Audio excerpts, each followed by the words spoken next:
paradox, we have already mentioned double meanings and confusion and conflict in metaphors for women, in reporting about political leaders. So, continuing the same theme here, we will see a kind of paradox related with female leadership. If a leadership means if they are in leadership role, they are head of some organization. Paradox, what is it? A person or thing that have opposite features, opposite qualities. We say that that person has paradox, or that thing has paradox.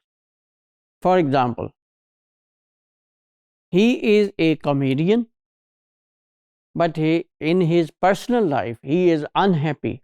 Now see, he is comedian, and at the same time the person is also unhappy. Two opposite things in one person. This is called paradox.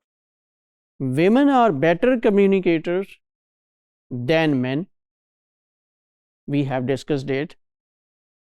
But when we discussed Baidu's points of view with reference to multinational companies of China who hire women more than men because of their good communication skills.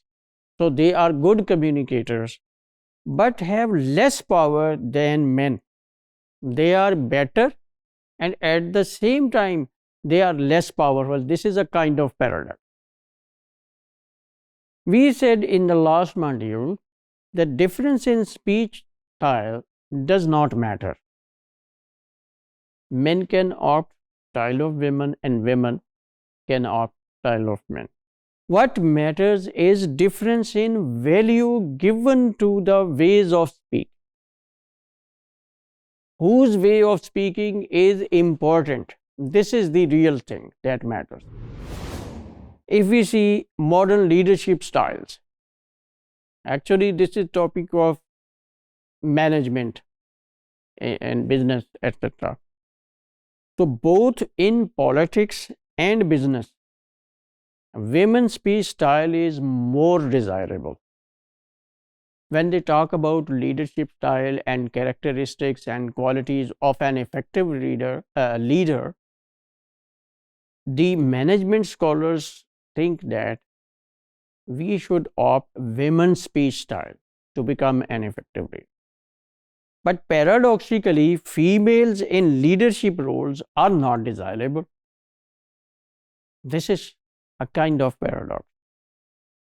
Such cooperative and open style can be seen in Tony Blair, Obama, and Clinton.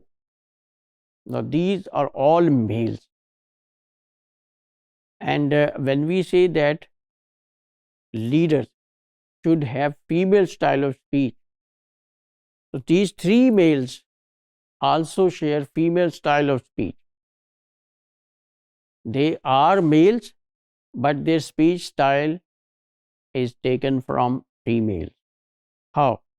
These leaders have skills to assert authority and use adversarial point scoring. Adversary means opponent, mukhalaf, to adversary कहते हैं.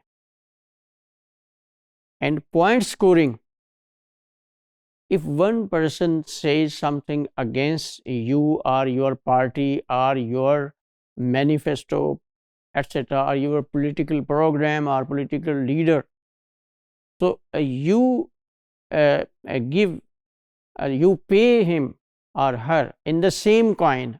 आप उसे tit for tat जवाब देते हैं, तो this is called point scoring. So if you face your adversaries, your political opponents skillfully, and you also have authority, so in fact you have combined both things.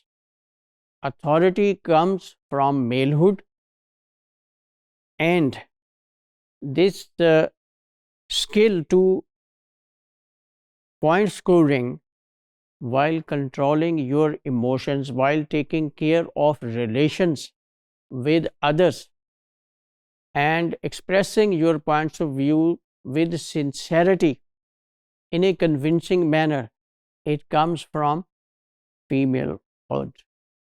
So, both things are combined in these leaders. That's why they are regarded, they are remembered as effective political leaders. So, the theory that effective leaders, whether they are in business or politics, they should follow women's style of speech, that is applicable to these people. Here we have a task: watch a TV talk show and note communicative strategies of a male and a female political leader. You will not note speech style of political analysts who are analyzing some political person or some political party. You won't take them right directly. You will select a female political leader and or political male leader. Make lists of strategies for each leader. Make lists of their traits, their attributes and qualities, and then compare them.